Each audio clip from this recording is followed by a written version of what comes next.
Indonesia inviting Putin to G20 despite pressure to exclude him. Indonesia, which holds the rotating Group of 20 presidency, plans to invite Vladimir Putin and all other leaders to a summit later this year despite pressure to exclude him over Russia's war in Ukraine. Asked about Putin's plans to attend the meeting in Bali, Foreign Ministry official Triansyah Djani said Indonesia will remain impartial and invite all members in accordance with established procedures. Our position is quite clear, Djani said. We have always based our diplomacy on principles. The remarks came just hours after Australian Prime Minister Scott Morrison suggested he may boycott the summit if the Russian leader attended, saying the idea of sitting around the table with Putin for me is a step too far. Germany had earlier called for a discussion on the matter as Europe and the US seek to isolate Putin on the global stage in response to his invasion of Ukraine. We've been raising concerns about this, Morrison said at a Thursday press briefing in Melbourne, in reference to G20 summit. Russia has invaded the Ukraine.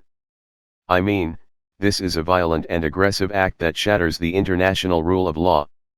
Australia has been vocal in its condemnation of Russia's invasion of Ukraine, providing some $91 million, $68.1 million, in weapons and military assistance to the European nation. Still, Morrison refused to say whether Australia would boycott the meeting in Bali if Putin attended.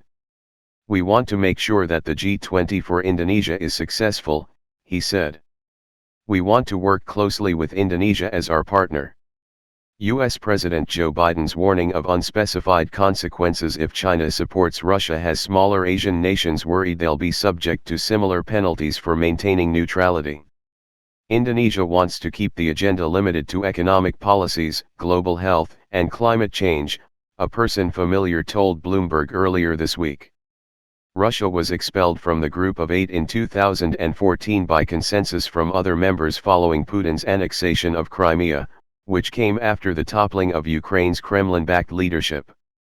Still, it would be much harder to boot out Russia from the G20 or APEC, which have many more members including China, one of Putin's main diplomatic supporters. China defended Moscow on Wednesday, calling it an important member of G20. India has also refrained from directly criticizing Russia, which supplies most of the South Asian nation's weapons. On Wednesday, Russia's ambassador to Indonesia Ludmila Vorobieva said Putin was still planning to attend the G20 summit even though it will depend on many things. Russia appreciated Indonesia's refusal to bow to pressure to exclude him, the envoy added.